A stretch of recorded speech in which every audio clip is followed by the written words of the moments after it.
My message today is called Whole, Perfect, and Complete at the Holidays.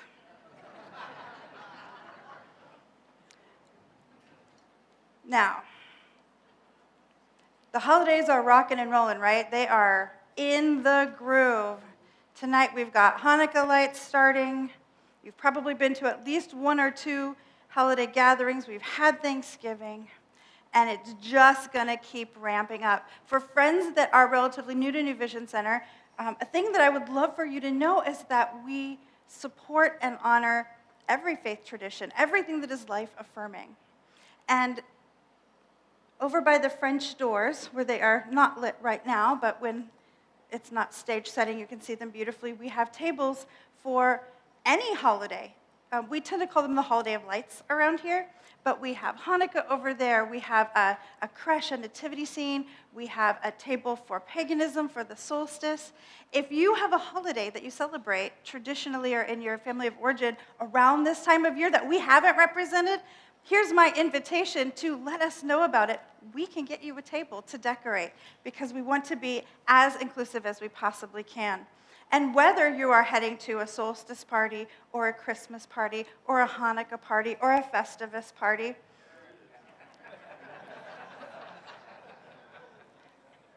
there's a decent chance you might encounter a trigger. You know, the Dalai Lama famously said many times, if you want to know if you are enlightened, go home. Talk to your parents, your siblings, that one brother-in-law, friends from high school. You know, they're sometimes really surprised that you are not the same person who, like Reverend Jeff, stole a Christmas tree and then stole it back, like returned it. But here's the thing with triggers. We're all going to take a nice deep breath. Triggers only get us because there's a part of us that are afraid it's true about us or that we're afraid of being that way. Oh, that one's rotten, isn't it? Because when somebody tells you the grass is purple and you go peek, and in fact no one has spray painted the grass purple, you don't get mad. You're just like, oh, perhaps that person has a strange case of colorblindness that I have not encountered yet. You don't think, is there something wrong with me that I don't know, that the grass isn't purple? Is this a deep failing on the part of my soul that I cannot understand grass the same way as this person? No, we don't, because we know it's inaccurate. We just know it's wrong. And usually we don't feel the need to get in the, no, it's green, no, it's purple, no, it's green, no, it's purple. If you're still doing that, here's a piece of wisdom I invite you to carry forth. You do not have to attend every argument you're invited to. You just don't have to.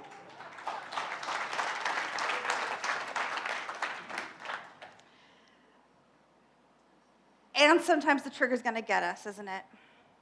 It's not just me, right? I'm not the only one that's ever looked up over my mashed potatoes and been tempted to, well, it's me. So throw the mashed potatoes.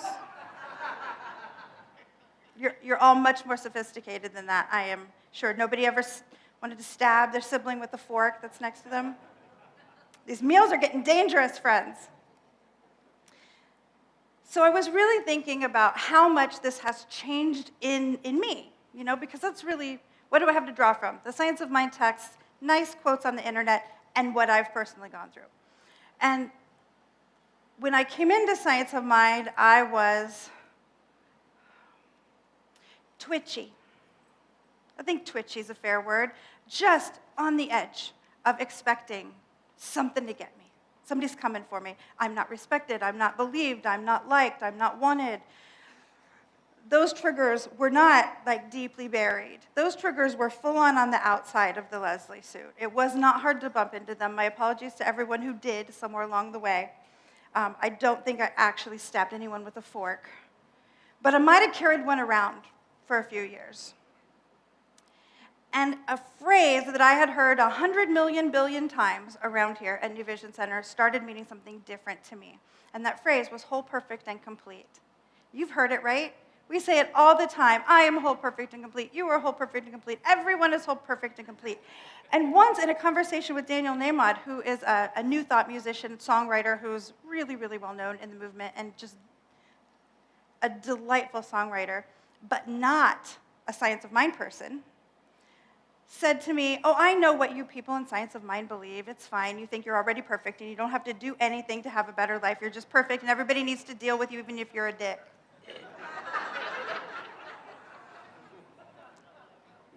No, that is not what it means. But what it does mean is that there's this spiritual, tangible quality that is built into who we are inherently as people, that when we know it, we can start to relax around all these triggers. And so I want to dig into, what does whole mean? What does perfect mean? What does complete mean in this context? Because it doesn't mean, oh, sweetie, you're perfect. You don't even have to try anymore. You're good. What it means is that God's got us. Spirit has us. We can trust who we are and be safe. So let's talk about it. Let's start with whole. So whole is a spiritual quality that holds this whole thing up. Whole means nothing about you is inherently broken or wrong. Nothing about you is inherently broken or wrong. Does this mean you cannot get a wrong answer on a math test? No. It means your brain is capable of learning how to work that problem. Does it mean you cannot have a broken arm? No. It means you were not born seeded with broken armness. That arm can heal. There's nothing about you that is inherently broken or wrong. And I invite you to just think back all the times someone you loved or liked or didn't said something that made you think, oh gracious, there's something about me that's just wrong. I just wasn't born with all the right whatever. For me, it was tripped by people saying, why are you like this?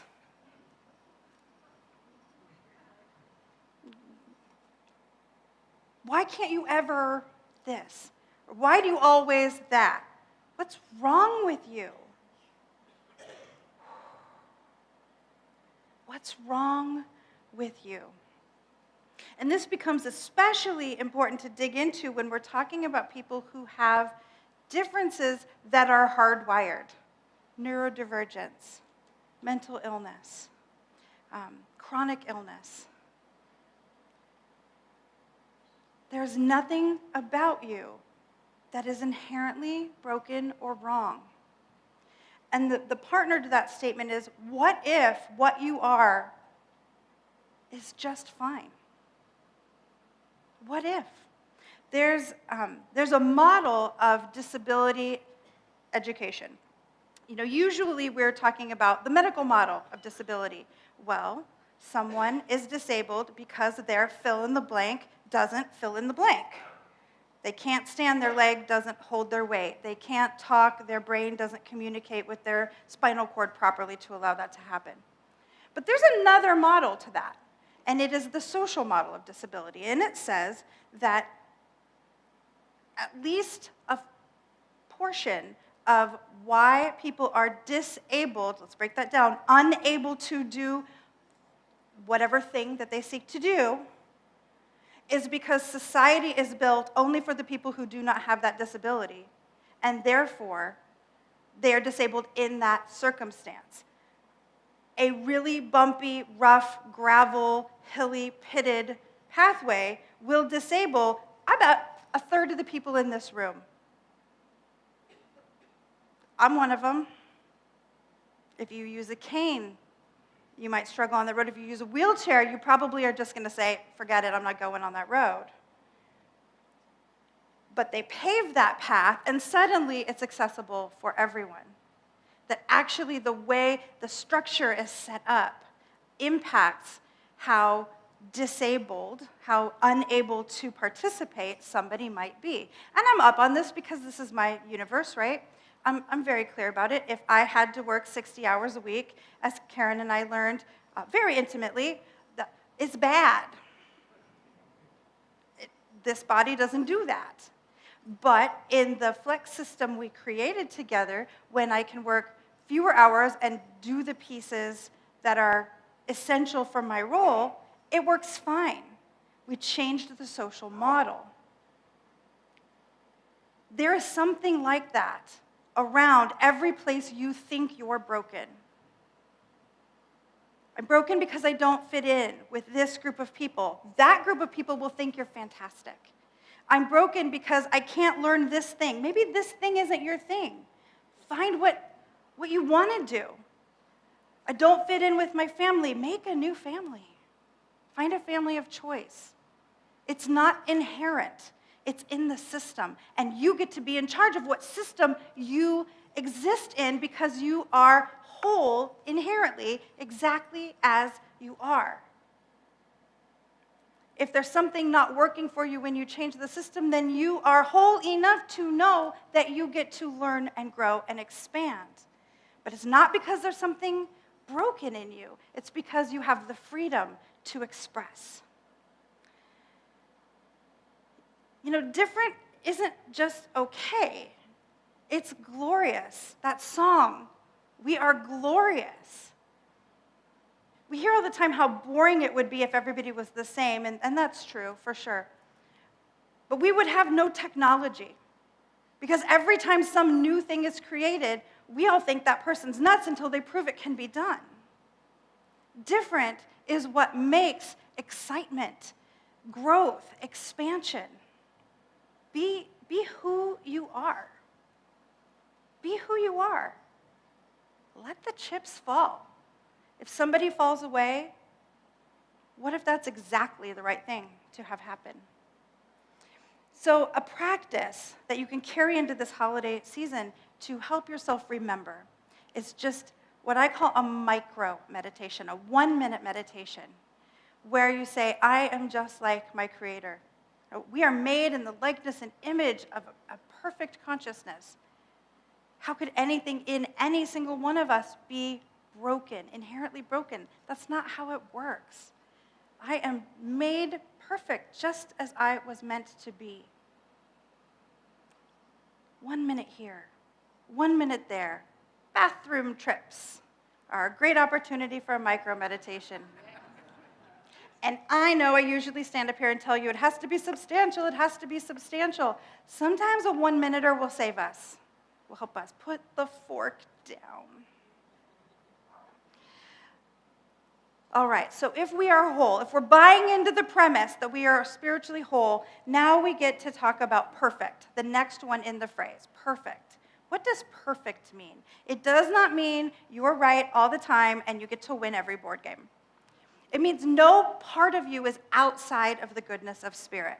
See, I'm a subscriber to the school of thought that goes back to the original Aramaic, that the phrase from the Bible, take a breath, where the master teacher Jesus is said to have said, be perfect even as the Father in heaven is perfect. He didn't mean what this culture means by perfect. Error-free, blemish-free, shiny all the time. He was speaking to this idea that the Father in heaven, the consciousness that we call the divine, is all, accepts all. There's nothing that needs to get gotten rid of for you to be enough, for you to be whole. Every part of you, yes, that part of you, the one that rises up when you're like, everything except for the way that I get really jealous. Nope, that part of you too. Everything except for the part where that rage overtakes me. Nope, that part too. Each aspect of who we are comes together to create the whole that is whole. We can't kick parts of ourselves out that we think don't fit. That is brokenness. And so what do we do when we find that there are parts of ourselves that we're less comfortable with? We love them into wholeness. That doesn't mean we make them whole. They're already whole. But we love ourselves enough, all of the parts of ourselves enough, that our consciousness shifts and we can feel the wholeness. We can feel the inherent goodness of who and what we are.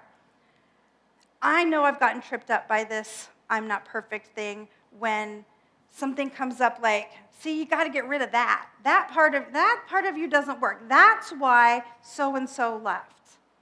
That's why you lost that job. Ooh, that one can get me. It can get me. But when I lean into this idea of radical acceptance, accepting every part of myself so completely that I can see my truth, things begin to change. So a Buddhist writer who talks a lot about radical acceptance is Tara Brach. And she said, we use the word self-acceptance because it's a starting point for our inner experience. But what it really trains us to do in a very unconditional way, in a very all-inclusive way, is to embrace all of life. That's what makes it radical. Because if we can hold ourselves in that space, guess what? We can hold other people in that space too.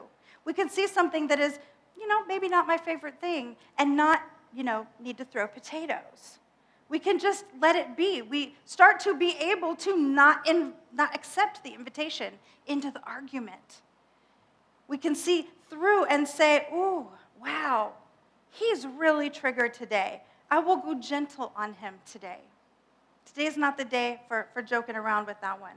He needs a tender heart today. Instead of, why is he always messing with me?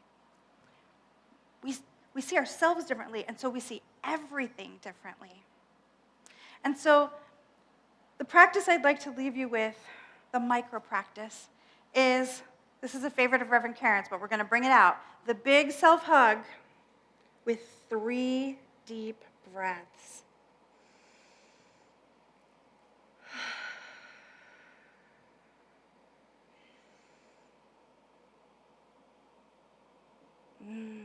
One more, nice and deep.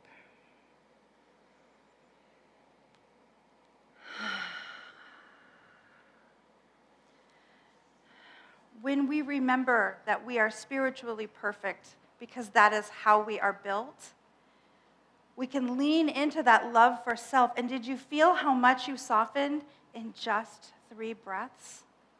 Oh, it's delightful. And then we get to play with this word complete. What does complete mean in this context? Complete means nothing necessary to be your fullest self is missing. How common is it in our culture to hear people say things like, I'm missing that part. I wasn't born with that part. I say it all the time. I wasn't born with the capacity to be embarrassed. To my parents' great dismay. I had a fight with a really good friend in, I think, junior year of high school because we were somewhere, and shock, I was being loud. I know, everyone's so surprised. And she said, oh my God, you're embarrassing me. You have to be more quiet. And I was like, I'm an embarrassment? I'm sure I was loud about being an embarrassment too. And she was like, no, you're not an embarrassment, you're embarrassing. And we went rounds and rounds. We are in our 50s now. We still bring out this old argument to talk it through. I was born without that peace.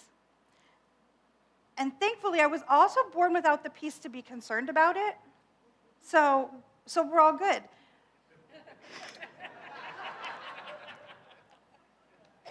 Yes, we are.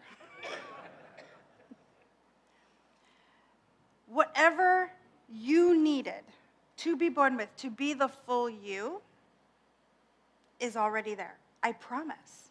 It was built into who you are. And whatever you don't have was not put there specifically so you can be who you need to be. There are people that are too afraid to get up and talk in front of crowds because they're embarrassed. That could never be me. There are people who would never make the big movements and the silly jokes and the whatever dance moves I do up here sometimes because it would be embarrassing. Not me.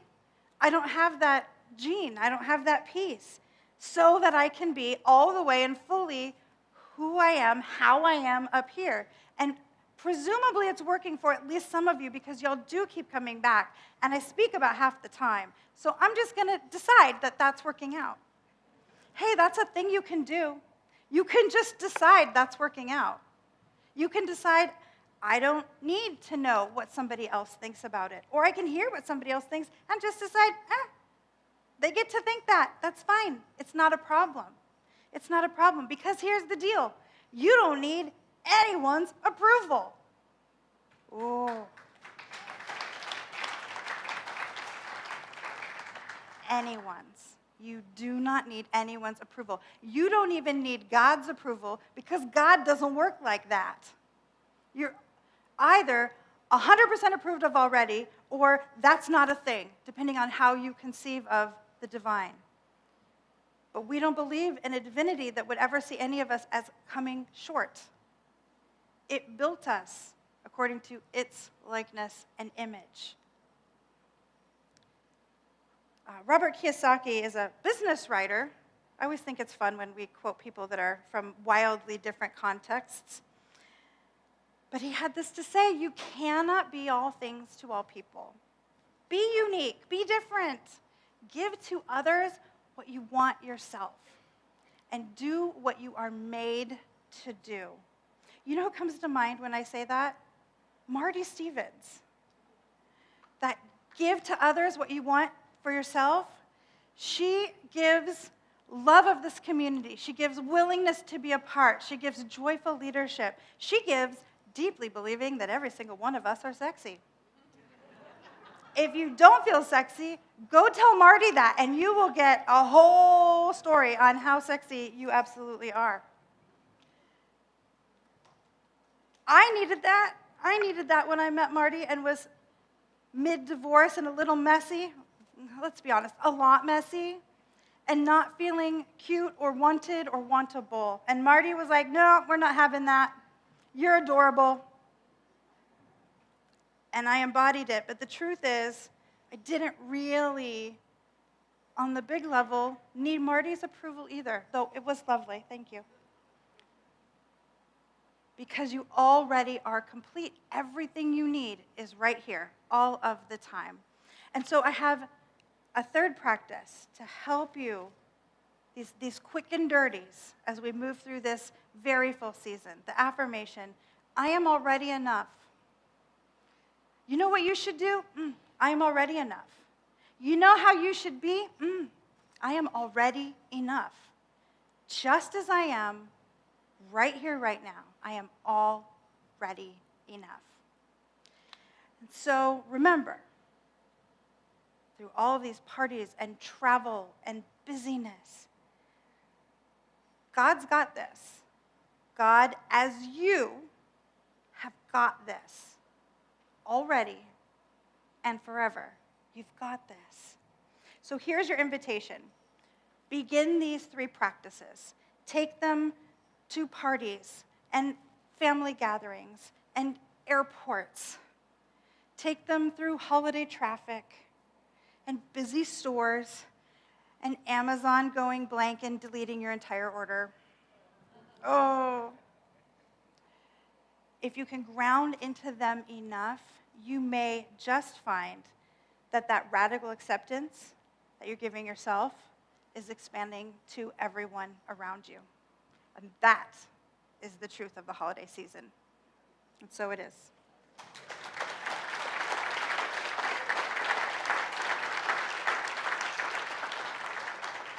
Let's take this into some prayer. How delightful it is to simply remember that right where we are, Spirit is. In the very center of each of our hearts, Spirit abides. In the thoughts we think, Spirit's wisdom is speaking. In the decisions we're making, Spirit's yes is right there lifting us up. That there is no one within the sound of my voice that is outside of that infinite love of God. There is no one within the sound of my voice, not a single one, that is not the light and the love of the divine itself. And so we just say yes. We say yes to the healing, to the laying down of triggers. We say yes to the opening up of our understanding of our own good. We say yes to simply letting invitations to arguments flutter to the ground in a little flutter of grace. we can be the place where love starts. We are already enough. We are already more than enough. And I'm so grateful to know this truth for and with each one of us as we just let it be and say, and so it is.